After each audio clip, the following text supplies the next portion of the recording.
భయంకరంగా అనాథల్లాగా చనిపోయినారు.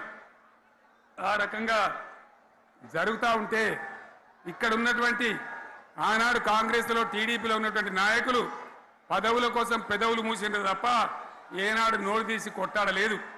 గులాబీ జెండా ఎగిరేదాకా కనీసం తెలంగాణ సోయిని కూడా ప్రదర్శించలేకపోయినారు. మీ అందరికీ తెలుసు, తెలంగాణ కోసం అవసరమైన ప్రతి సందర్భంలో పదవులు త్యాగం చేసిన వాళ్ళు బీఆర్ఎస్ బిడ్డలు అని చెప్పి నేను గర్వంగా మనవి చేస్తా ఉన్నా.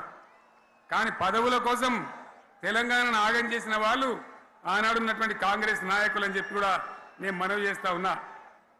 చంద్రబాబు నాయుడు ఆనాడు ముఖ్యమంత్రిగా ఉండి ఎంత ఘోరమంటే హైదరాబాద్ నడిబొడ్డున ఉండే తెలంగాణ గడ్డలో ఉండేటువంటి రాజధానిలో మన శాసనసభలో తెలంగాణ పదాన్నే నిషేధించినాడు. తెలంగాణ అనవద్దని స్పీకర్ ద్వారా రూలింగ్ ఇప్పించినారు. ఇదే జిల్లాకు చెందినటువంటి ప్రణయ్ భాస్కర్ గారు ఆ రోజు ఎమ్మెల్యేగా శాసనసభలో తెలంగాణ అంటే అది నేరమైనట్టుగా పరిగణించి తెలంగాణ పదాన్నే నిషేధించేటువంటి ప్రయత్నం చేసినారు. మిత్రులారా, మీకు అందరికీ చరిత్ర తెలుసు. ఆనాడైనా ఏనాడైనా ఈవెన్ ఈనాడైనా తెలంగాణకు విలన్ నంబర్ 1 కాంగ్రెస్ పార్టీ అని మనవి చేస్తా ఉన్నా.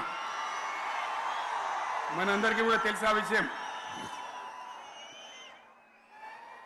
తెలంగాణ హైదరాబాద్ స్టేట్ పేరుతో ఉన్ననాడు ప్రజలు వద్దంటుంటే కూడా బలవంతంగా తెలంగాణను ఆంధ్రాతో కలిపిన వాళ్ళే. ఏందా బాబు, ఏందా పనిలేదా? రెడ్డి ఎవరెవలాడు పోండి, మీరు మీకేం పనిలేదావా? ఈ 10 మంది కాదు కదా, సభ అంతా ఉంది కదా, ఉండండి, కామ్ ఉండండి, డిస్టర్బ్ చేయండి మీరు. అట్లా బలవంతంగా ఆనాడు ఆంధ్రలో విలీనం చేసింది కాంగ్రెస్ పార్టీ, జవహర్లాల్ నెహ్రూ. 69లో ఉద్యమం వస్తే 400 మంది తెలంగాణ బిడ్డలను పిట్టల్లాగా కాల్చి చంపింది ఇందిరాగాంధీ ప్రభుత్వం, ఆనాడు ఉన్నటువంటి కాంగ్రెస్ పరిపాలన. మళ్ళీ 2001 నుంచి మనం విజృంభిస్తే నంగనాచిలాగా ఇదే కాంగ్రెస్ వచ్చి మన బలాన్ని మన ఊపును చూసి